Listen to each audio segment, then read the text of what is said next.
Sejam bem-vindos a mais um episódio daqui do nosso canal Radar 360, o canal estratégico para você.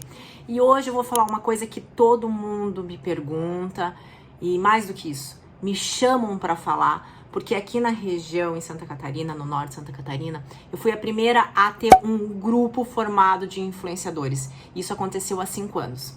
Espera aí que eu vou contar tudo para você.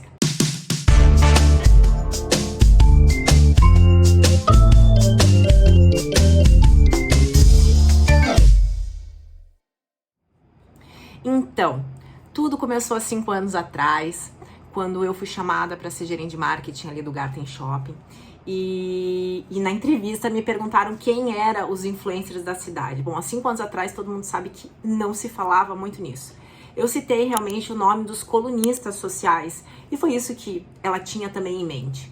Enfim, claro que esses foram os primeiros a ser contratados, a gente fez uma seleção, mas eu fiquei na minha cabeça o que fazer para eu ter essas pessoas influentes. Bom, passou um tempo, acho que 4, 5 meses, eu comecei a trabalhar com uma produtora de moda que se envolveu bastante ali no projeto junto comigo. Eu tava querendo aprender, a gente tinha feito um desfile junto e tal, e falei com ela, falei, putz, eu precisava ter pessoas aqui junto no Garten que ajudasse eu falar um pouquinho para eles da cidade, porque existia uma questão de falta de conexão com o shopping era distante, também distante emocionalmente. E aí, nessa conversa entre uma e outra, foi entendido que eu não teria que chamar influências digitais, até porque não tinha influências digitais, mas sim pessoas influentes na cidade. E a gente fez uma lista dessas pessoas que influenciavam de alguma maneira e gostavam de se expor, né? Porque às vezes a gente tem pessoas influentes, mas que ela trabalha no back-office, ela ajuda de uma outra forma, assim como eu tive vários projetos que isso aconteceu e eu vou contar nas próximas vezes para vocês. E aí a gente fez uma seleção, acho que mais ou menos de umas 15 pessoas. E lembro que naquela noite, quando a gente fez o convite para todo mundo, quando eu entrei na sala de reunião, todo mundo já sentado ali, as pessoas influentes, e aí tinha desde jovens até senhoras, homens, mulheres, enfim. E aí a gente fez a proposta para eles serem parceiros do shopping, porque ali teria muito conteúdo, eu conseguiria gerar negócios para eles, e mais do que isso, ali, quando a gente fala num shopping, a gente entende que o shopping é uma cidade. Então, cada um com aquele perfil poderia atender um tipo de loja ou alguma demanda minha, principalmente nos eventos que a gente começaria a fazer. Ou seja, se a gente fizesse um desfile, que foi o que aconteceu, eles estavam na primeira fila. Quando a gente fazia um evento, eles eram os primeiros a ser convidados. Quando a gente chamava um evento que era gratuito, o primeiro dia era especial para convidados e eles podiam levar alguns convidados, parentes e tal, para aproveitar aquele dia, porque eles eram influenciadores, divulgavam na rede deles, na rede de contatos, enfim, eram pessoas influentes da cidade. Tanto que me questionaram muito, que eu peguei pessoas que, por exemplo, o Caio, que ele já fez parte, ele é uma pessoa extremamente exótica, bonita, vou colocar aqui a foto dele, só que na época ele tinha acho que 3 mil, até menos 3 mil seguidores, e ainda era fechado o Instagram dele. E aí todo mundo me perguntava, a gente foi até num evento juntos, que ele também estava presente, e perguntaram pra mim, né, por que eu tinha escolhido pessoas assim, e no caso dele que tinha um número tão baixo. Bom, pela foto vocês já conseguem ver que ele é uma pessoa extremamente exótica, bonita, diferente, um pai maravilhoso, que a gente conseguiu colocar ele na campanha com a filha dele. Então ele trazia coisas que a gente não vê por aqui. Então a gente quebrava paradigma, a gente trazia uma questão de tendência que o shopping precisava. Em outros casos, a gente tinha outras pessoas super bacanas, que naquela época, a primeira equipe minha, tinha pessoas que conseguiram, eram comerciantes que conseguiram desenvolver o seu negócio, mas sempre estava na roda social, então essa pessoa precisava estar com essa influência, então a gente acabava se abraçando com esse negócio que a gente tinha feito.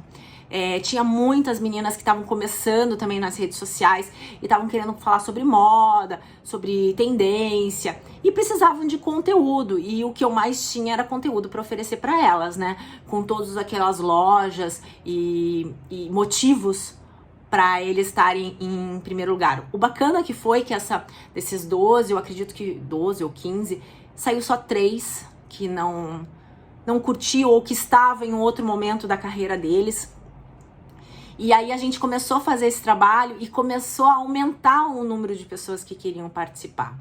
Então a gente brinca assim que eu tinha assessora na época, a Mari, e a gente dividiu como se fosse, eu sempre fazia isso com a mão, em círculo, em raio. Então no meio eu tinha esse contato direto, eu tava com eles estavam comigo no WhatsApp, eles sabiam os primeiros a saber tudo, eles faziam parte da estratégia. E a gente tinha um segundo raio que a gente começava a filtrar as pessoas que mais gostavam do Garten, ou por vontade espontânea falava sobre, ou estava nos eventos, sempre aceitava. Então eles acabavam trabalhando de uma forma assim, não era contratados, mas eles sempre estavam na lista mais próxima, ou quando a gente precisava desenvolver alguma coisa, por exemplo, um Black Friday com uma ação diferenciada, a gente convidava eles, assim por diante. E os outros que eram um raio mais longe, que eram mais convidados esporadicamente, de acordo com o seu tema, e assim por diante. Então a gente seguia isso, o do raio do meio e o raio final ficava com a minha assessora. Então quando a gente tinha eventos, a gente fazia as listas juntas, hora era um, hora era outro, porque não dava para convidar todo mundo, a gente tinha um limite também de espaço e tudo mais. E foi uma coisa muito bacana, isso foi acontecendo nos últimos 5 anos, a gente foi dividindo as equipes conforme as necessidades foram acontecendo, os lojistas começaram a se envolver com esses influenciadores, e eu acredito muito, e eu percebi isso, que os influencers que começaram a trabalhar comigo foram aqueles que se despontaram na cidade. Então eles assinavam mesmo com o nome do shopping e as pessoas tinha essa credibilidade que eles traziam para as pessoas. Então foi incrível. Com o tempo a gente começou a analisar muito mais coisas, como engajamento, como participação deles, enfim, a gente criava ações que eles precisavam convidar, eles faziam parte de ações promocionais, isso eu adoro trabalhar com influencers. A gente fez uma vez com a Yukon e a gente usou as meninas, as maltrapilhas, colocar aqui as fotinhas dela, na época elas estavam juntas, hoje uma tá na Califórnia, a outra tá em Portugal, então só uma tá com a página, mas elas fizeram uma ação comigo e mais a Mariana Emerim, se eu não me engano, com a Yukon, e a gente tava vendendo troca de jeans e também jeans personalizado, e a gente precisava bater meta, tava no final daquele mês, tínhamos esse desafio que o lojista tinha nos dado. E aí a gente criou uma ação de 15 dias antes de provador, ainda não se falava de provador naquela época, de provador, de mostrar a coleção da loja e falar sobre a promoção. Então a gente conseguiu ver se elas iam vender ou não essa estratégia. E super funcionou. Antes de chegar ao final de semana a gente já tinha batido meta, e no final de semana que ia ver a personalização da roupa e a gente usou um espaço externo do shopping para chamar atenção e tudo, a gente conseguiu um retorno super bacana, tanto de marca, teve um engajamento de perguntas para elas no inbox, ou muita gente chegou lá no shopping perguntando como era a promoção com o nome delas, e no final tinha essa ação, né, que a gente brincava ali, elas estavam ali no final de semana para interagir com as pessoas. Então a gente fazia muito isso. Uma outra coisa que era super legal que a gente fazia, e eu sempre falo, era o antes, o durante e o depois. Então como a gente tinha essa desconexão com a cidade, as pessoas acabavam não indo tanto no shopping. E aí com isso, eu tive que fazer muitos eventos, praticamente diários, para nichos específicos, para que ele não se perdesse. Então eram pequenos eventos, mais de relacionamento, no meio dos grandes. E além disso, eu usava esses influencers para divulgar a ação antes. Durante, eles estavam lá para falar ao vivo o que estava acontecendo, mostrando e tal, e cada vez ia enchendo mais. E o depois que eu desenvolvia, eu tinha a página de coluna social na revista principal da cidade, eu usava minhas redes sociais para publicar, fazia um álbum de todos os eventos que estavam acontecendo, desenvolvia um vídeo com participação das pessoas falando, enfim, criava essa questão de testemunhal, usava essas pessoas bonitas que eu já estava trabalhando, enfim. Então eu usava o antes, o durante e depois, e eu consegui aumentar essa participação das pessoas, porque começou a ter um desejo de fazer parte as pessoas em si, fazer parte dos eventos, estar lá, e quem não estava, ela estava informada para poder ser um assunto que ela falava no salão, que ela falava no dentista, que ela falava com a amiga, e ela ficava com vontade de que fosse convidada na próxima vez.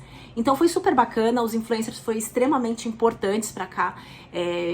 Eu vou marcar todos eles do início aqui, alguns que participaram durante esse longo 5 anos. Eles foram extremamente importantes para a estratégia que eu sempre tive de relacionamento com as pessoas. As pessoas precisam ser próximas uma das outras. E eles eram fundamentais. Eu usava eles a favor do shopping, né? E eu sempre gostava que eles usassem as falas deles, o jeito deles, porque as pessoas estavam seguindo eles porque eles eram daquele jeito.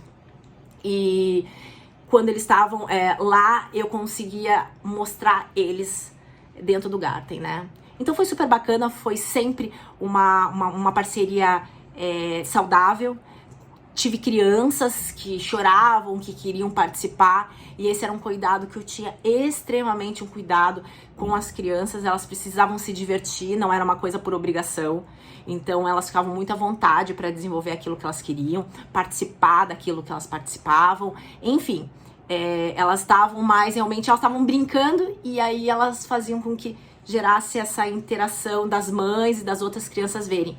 E o nosso público era família, né? Então acabava dando certo essa liga e esse cuidado que eu tinha, que eu pedia para a equipe ter.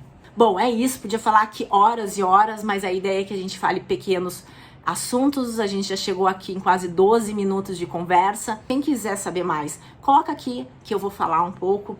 Tem muita história sobre os influencers, e um beijo para todos eles que eu vou marcar aqui. Quero que eles assistam, porque eu só tenho gratidão por todos. Não cito nomes, porque são vários, não quero esquecer de nenhum. Aqui foram só alguns exemplos que eu dei, mas eu sou apaixonada por todos. Se eles fizeram parte do meu time, é porque eles tinham algo especial, e eles têm até hoje, e eu tenho um carinho imenso e eles sabem disso. Então, um beijo para vocês.